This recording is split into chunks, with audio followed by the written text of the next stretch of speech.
신약성경 159쪽.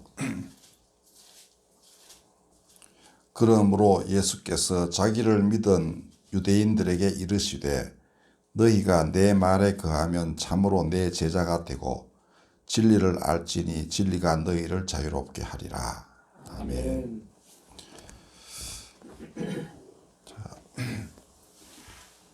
제목은 하나님의 생기로 사는 사람들입니다. 창세기에 하나님이 세상 지으신 얘기가 두 가지가 있는데요. 두 번째 얘기는 아주 사람에게 집중적으로 조명을 해가지고 어떠하다라고 되어 있습니다. 1장에서는 하나님의 형상으로서 만물을 하나님 대신 다스리는 존재가 인간이다. 그렇게 되어 있는데요. 2장에 보면은 하나님이 흙으로 사람을 지으시고 생기를 불어넣어 생명이 되게 하셨다라고 되어 있습니다. 근데 흙은 원어가 아다마예요. 그 다음에 거기 사람은 아담입니다. 그래서 번역은 어떤 때는 고유명사 아담을 쓰기도 하고요. 어떤 때는 그냥 사람이라고도 번역합니다. 즉 특정한 한 사람 최초 인간이기도 하지만 모든 사람을 대표하는 어떤 그 남자애가 다 통틀어서 그런 의미로도 쓰입니다. 그래서 대체로 지금까지 거의 한 수천 년간은 최초 인간이다, 생물학적으로 그렇게 봤지만 지금은 오히려 사람을 대표하는 그러한 그 보통 명사로 성경 저자들이 그 인간이 무엇인지를 말하려 한 것이다. 물론 계시에 기초한 것이기 때문에 인간이 함부로 말한 것은 결코 아니죠. 자, 그런데 생명이라는 것은 산 자라는 뜻입니다. 살아있는 존재가 되었다. 근데 그냥 육신이 살았다라는 의미보다는 더 깊은 의미가 있는 것으로 성경은 계속 이렇게 증언을 해 나가요. 그게 나중에 에스겔 37장에 나옵니다. 자, 근데 그 다음에 여자 짓는 이야기가 나옵니다.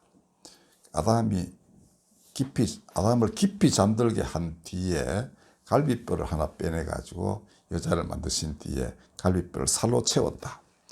사실은 옛날에 실제로 이런 줄 알아온 게 천수백 년 알아왔다고 그럽니다. 근데 나중에 헤어보니까 남자 여자랑 갈비뼈이 똑같아가지고 그럼 이건 뭐냐 이랬는데요. 이 의미는 남자와 여자가 동등하다는 것을 의미합니다. 하나님 앞에 동등한 본질을 지니고 있는 존재다. 자, 그런데 깊은 잠에 빠뜨린 뒤에 여자를 지으셨다라고 하는데, 그 다음에 남자가, 아담이 이제 나중에 하와라고 본인이 이름 지어줘요. 하와는 모든 산자들의 어머니라는 뜻입니다. 그랬는데 만나자마자 내 뼈 중의 뼈, 살 중의 살 이렇게 말합니다. 그것은 하나님의 생기가 자기에게 들어와 있는데 상대방에게도 그 하나님의 생기가 들어와 있음을 금세 깨달았고 기뻐했던 것입니다. 이게 다른 만물에도 하나님의 이 실성이 깃들어 있긴 하지만 이렇게 산 존재로서 의사소통이 가능하고 감정, 모든 면에서 교류가 가능한 존재라는 거, 그것도 상호간에, 이거는 이제 인간이 처음이었다고 볼 수 있겠습니다. 이거 여러분들 혹시 우리 신혼 부부 얼마 안 된 부부 있지만 어쩌면 이거 그 남녀가 만나서 결혼하게 되는 과정을 의미하고 있을 수도 있어요. 생면부지의 사람이죠. 전혀 어디서 태어났고 어떻게 했는지도 모르는 사람인데 느닷없이 길거리에서 만났다, 혹은 어디 모임에서 만났다. 근데 금세 뭔가 이제 하나님이 뭘 인도하시는 천생연분 같다라는, 예를 들면 이런 거, 그때 내 뼈 중의 뼈, 살 중의 살, 이렇게 서로가 느끼는 그런 것들을 아마 기초로 하여 이 최초의 하나님이 인간 만드셔서 남녀가 어떻게 가정생활을 해야 되는지를 설명할 때에도 아마 그 기초로 해서 이렇게 쓴 게 아닌가 싶은 생각이 듭니다. 자, 이런 것이 타락 이전의 아담, 이게 이제 사람의 본래 모습이다라는 겁니다. 그리고 제가 그 전에 한번 캠프에 가서 그 곱추 여인이 제가 이렇게 무심하게 그때는 이제 제가 우리 잔디내에서 좀 상당히 시인회에 속해가지고 뭐 얻고 다니고 하려면 아들이 하지 말라고 그랬었어요. 우리 그때 정영미 선생도 같이 간 것 같은데요. 제가 이제 그래도 밥하는 데는 도와야지 하면서 그 당근을 칼로 무심히 이렇게 깎고 있었는데 옆에 이제 다른 캠프도 또 있었어요. 근데 꼽추 여인이 한 사람이 다가오더니만 제가 그래도 인상이 좀 이런 데다가 이쪽에도 대접받는 이제 시인인 줄 본인이 아는데도 오더니만 당근은 그렇게 깎는 게 아니에요. 그러더니 본인이 막 이렇게 해줍니다. 야, 이렇게 서슴없이 다가올 수 있다니. 그때 저는 그 다음에 글을 썼습니다. 뼈 중의 뼈, 살 중의 살이 이런 것이구나. 사람이 느끼는 게. 그러니까 남녀 공이 꼭 남녀 간에 이렇게 사랑하는 이런 것만이 아닌 모든 면에서 인간이 참 인간을 만나면 내 뼈 중의 뼈, 살 중의 살 이렇게 느끼게 되고 그를 위해 목숨을 버릴 수 있고 그렇게 되는 것입니다. 예수께서는 아마도 내가 들리면 땅에서 들리면 모든 사람을 내게로 이끌겠노라 하셨으니까 모든 사람 안에서 그 사람이 뭐 거지든 부자든 뭐 권력가든 아니면 노비이든 간에 상관없이 그 안에서 내 뼈 중의 뼈, 살 중의 살이라고 표현할 만한 어떤 그런 하나님의 거룩한 신성을 보셨다고 저는 믿습니다. 그렇지 않고는 그렇게 내가 이들을 위하여 내 목숨을 바친다. 이게 불가능한 거거든요. 자, 이게 원래 인간의 모습입니다. 그래서 타락한 이후에도 그 하와가 이제 홀려가지고 남자가 선악과 따먹으면서 그 다음에 교리에서는 전부 아담의 원죄라 그러지 하와의 원죄라고 그러지 않습니다. 그러니까 아주 묘해요. 저는 제대로 성경을 해석한 교리인가 하는 생각 들긴 드는데 어쨌든 남자 보고 이거 먹으라 한 거는 처음에 뱀의 유혹에 빠져가지고 그걸 먼저 먹은 하와가 그랬거든요. 그런데 어쨌든 모든 산자의 어머니라고 이름을 지어주고 또 그렇게 삽니다. 그러니까 양육의 책임은 두 사람이 다 있는 것이죠. 모든 자기 자녀들은 하나님의 생기가 흘러든 이제 그런 산자 즉 생명으로 양육하고 하는 것이 사람의 도리다라는 걸 의미하겠습니다. 아무튼 생기는 하나님으로부터 말미암는 겁니다. 생기는 인간이 만드는 게 아니에요. 하나님이 주시는 생기이지만 그것을 사람들 가운데 머물게 하고 그것이 사람들 가운데 서로 소통이 되게 하는 그것은 사람 몫입니다. 이것을 창세기 1장은 하나님의 형상인 인간이라고 표현을 했던 것입니다. 이런 사람은 무언가 장애가 있어서 상대방에게 하나님의 생기가 지금 안 통하는 그런 상황이 있는 것을 보게 되면 먼저 그를 살리려 하지 네가 뭐 잘못해가지고 이렇다든지 뭐 이런 얘기 잘 안 합니다. 우리가 많은 경우에 보면은 기독교인들이 남 정죄하는 데는 아주 1등급 그 면허를 갖고 있는 것 같아요. 뭐 가정에 뭐 우환이 있다든지 혹은 뭐 누가 되게 병이 깊은데 잘 안 낫는다든지 이러면은 무슨 죄 때문이다 혹은 기도가 부족해서 안 낫는다라든지 뭐 이런 말을 쉽사리 합니다. 근데 이것만큼 성령을 거스르는 죄는 없습니다. 그 사람이 바치는 기도가 얼마인데 자기는 기도해보지도 않고 상대방을 막 정죄를 하니까 그 누가 이기겠어요?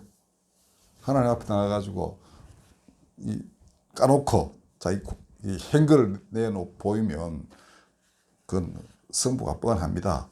그러니까 이거 조심해야 돼요. 비판하지 마라 그러셨죠. 그 비판으로 네가 다시 비판받을 것이다. 네 눈에 들보부터 빼라. 뭐 이런 겁니다.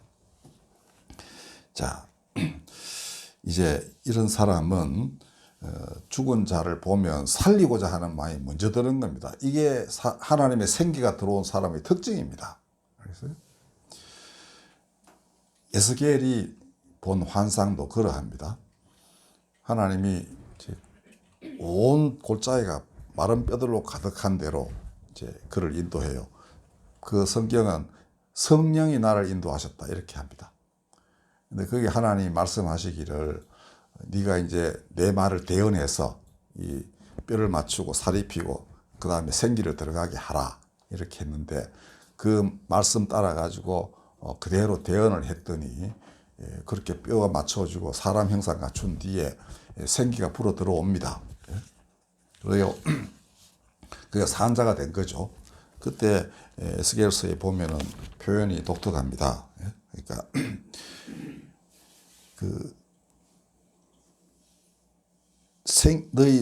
너희 위에 힘줄을 두고 살을 입히고 가죽으로 덮고 너희 속에 생기를 넣으리니 너희가 살아나리라. 또 내가 여호와인 줄 너희가 알리라. 이렇게 했습니다. 그 다음에 에스겔에게 물어요. 야들이 누구냐? 그러니까 수없이 많은 이제 뼈들이 사람이 됐어요. 생기가 막 들어와서 움직이고 있는데 얘들이 누구냐 했더니 뭐 잘 알 수가 없겠죠.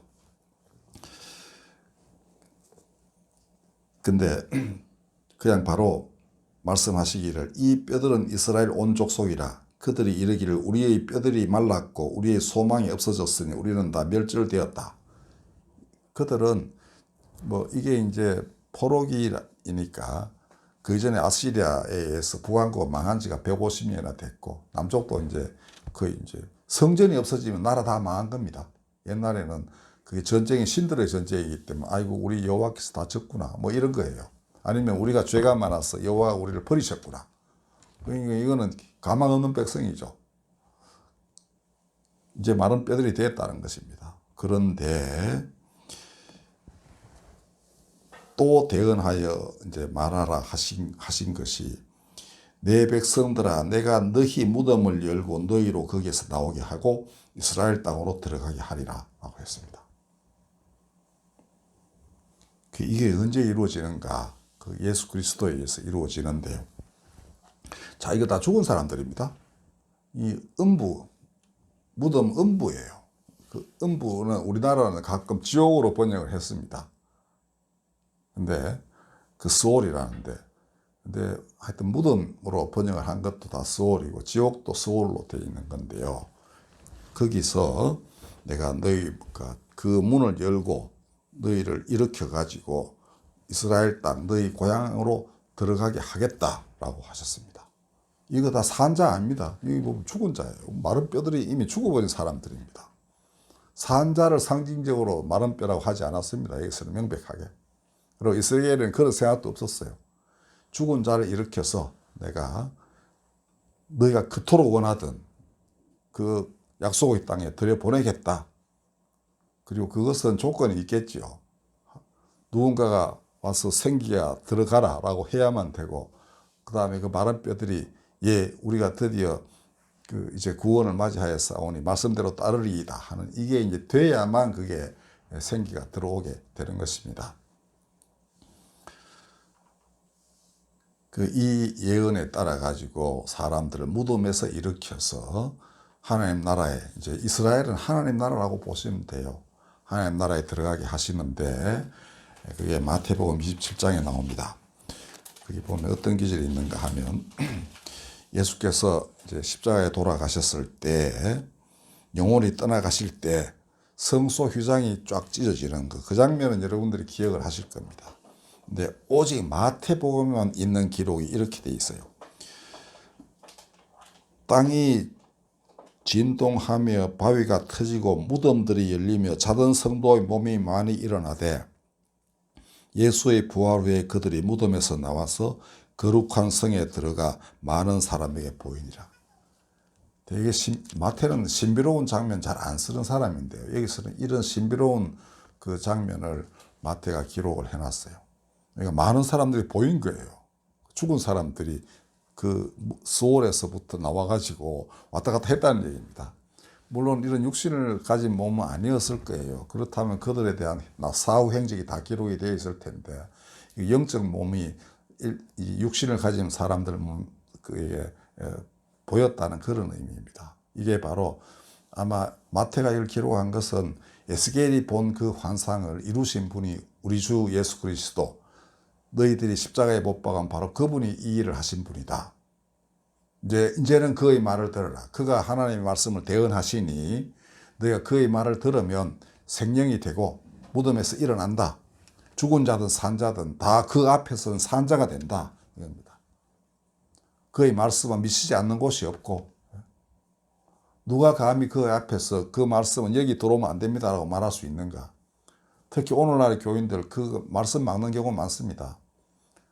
그의 말씀은 종교의 울타리 같은 아무것도 문제가 되지 않아요. 아무데나 막 합니다. 그리고 다 들을 수 있어요. 듣게 하십니다. 성령께서 사람들이 막아놓은 이 문 못 뚫고 하실 것 같습니까? 부활의 예수 문은 이렇게 닫혀진 공간에 마음대로 들어오셨죠. 똑같습니다, 여러분들.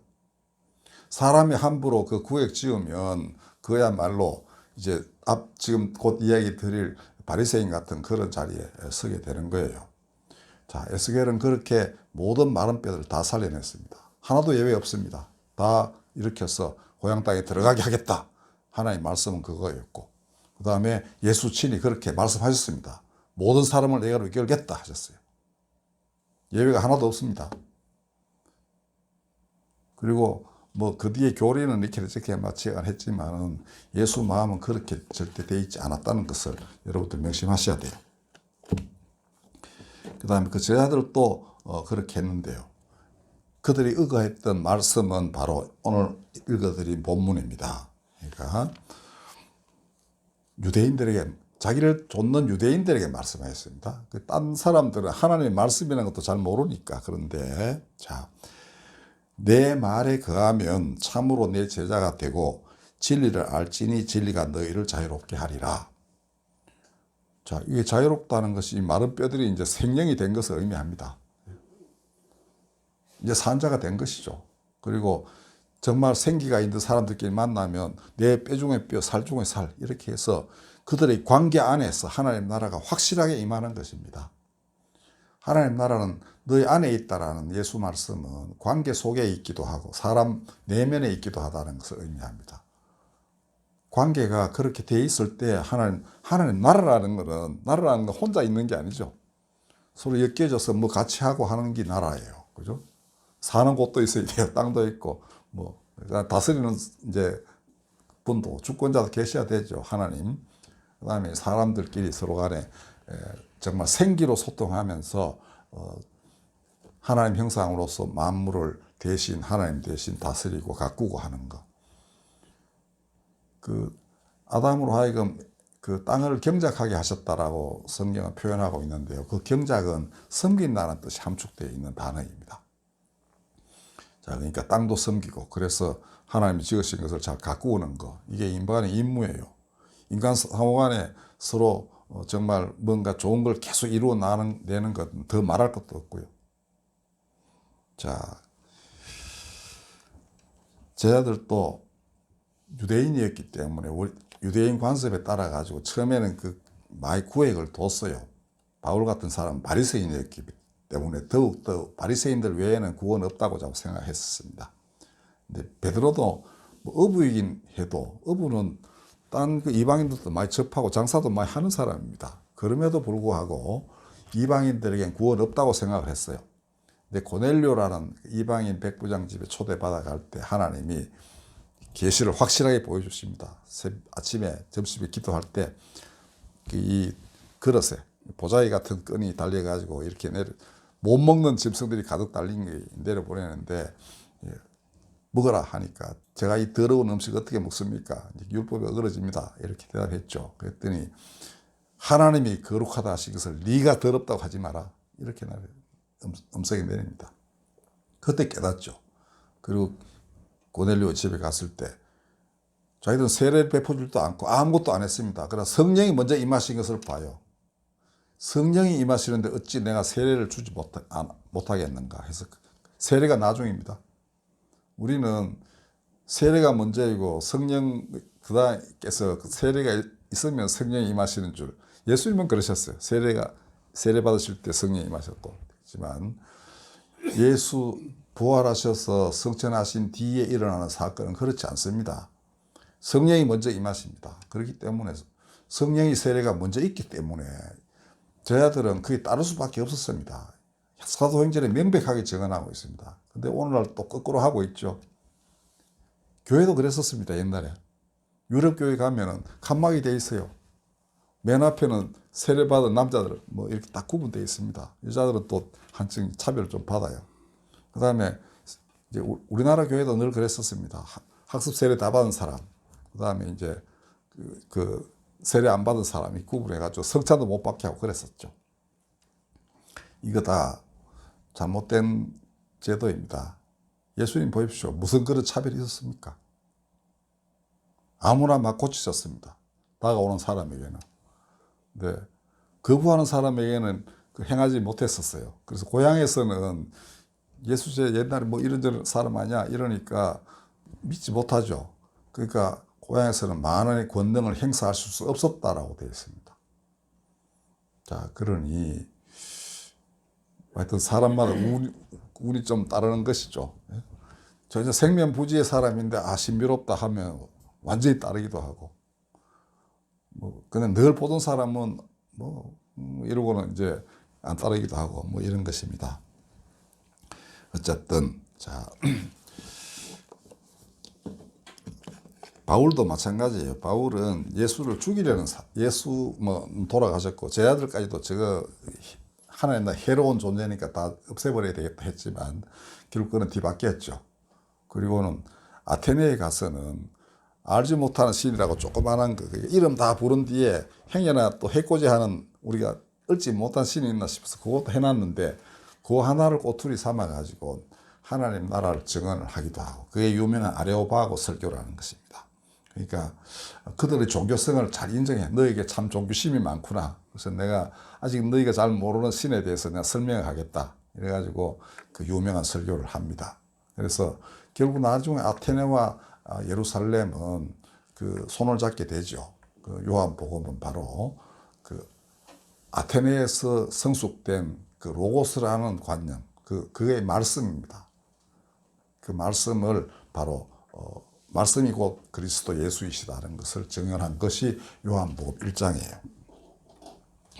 자, 그런데 그 예수께서 보시기에 자신들에게만 구원이 있다고 자부하는 서기관과 바리새인들은 오히려 사람들 가운데 널리 흘러 들어가야 할 생기의 통로를 막고 있었습니다. 이들은 하나님이 선인이나 악인이나 가리지 않고 햇빛과 비를 주시는 분이라는 것을 몰랐습니다. 예수님이 그러셨거든요. 원수를 사랑하라고 설교하시기 전에 하나님이 이런 분이시다. 여러분들이 까먹지 않았어요? 이웃집에 아주 강도가 살아도 거기도 하나님은 햇빛과 비를 주십니다. 그렇죠? 예? 그렇다고 악을 용납하라는 건 아닙니다. 그러나 적어도 하나님의 본성에 대해서만큼은 잊어서는 안 된다는 거죠.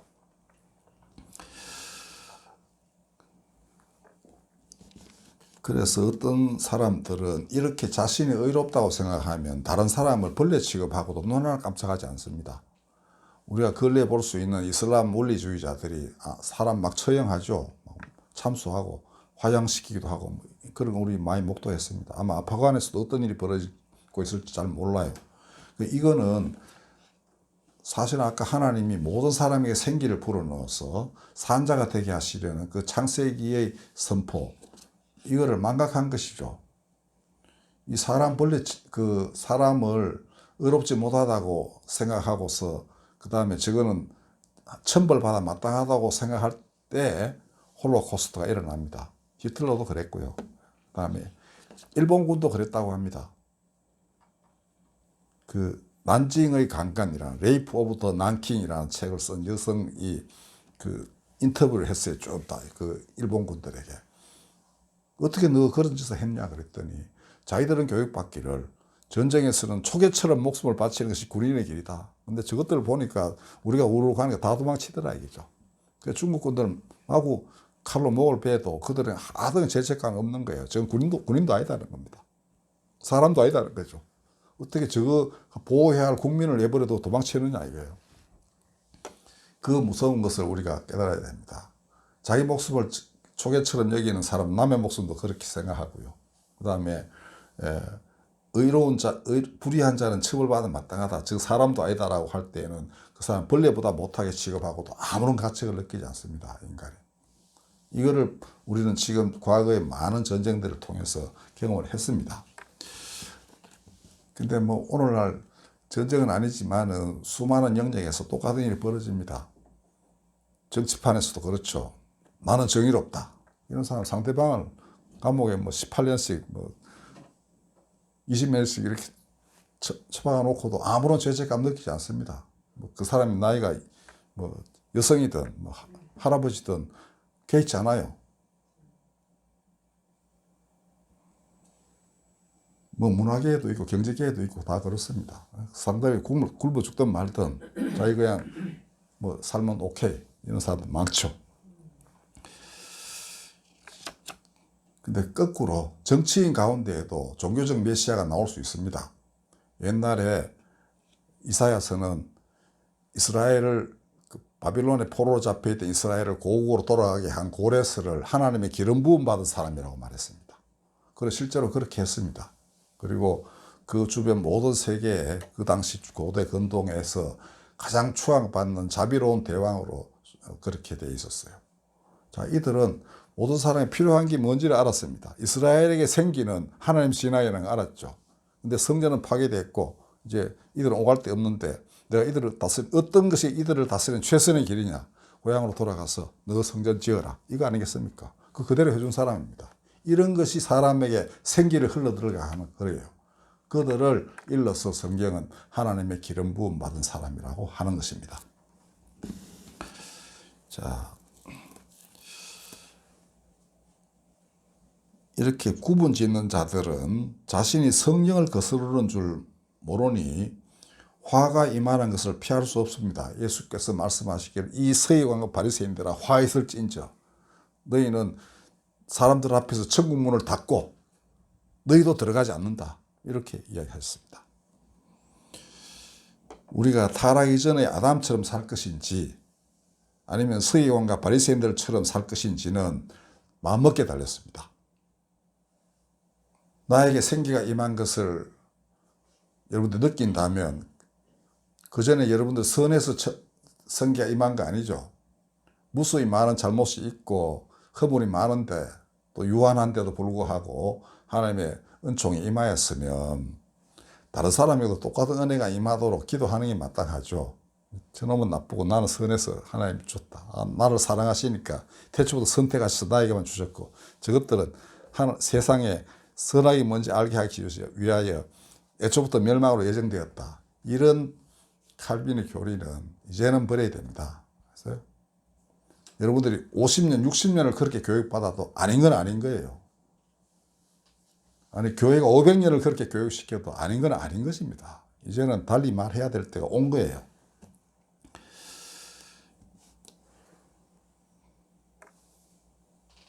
타락 이전에 아담 좋죠. 사람 만나면 내 뼈 중에 뼈, 살 중에 살 이렇게 말할 수 있는 사람이었습니다. 그렇죠? 그 다음에 하나님은 그에게 이제 뭐 생물들을 데리고 와요. 그럼 이름을 지어줍니다. 그거는 그 역할을 잘 알고 그 역할을 잘 감당하게끔 보존한다는 그러한 의무를 말하는 거예요. 그 능력이 있었습니다. 되게 현명하죠.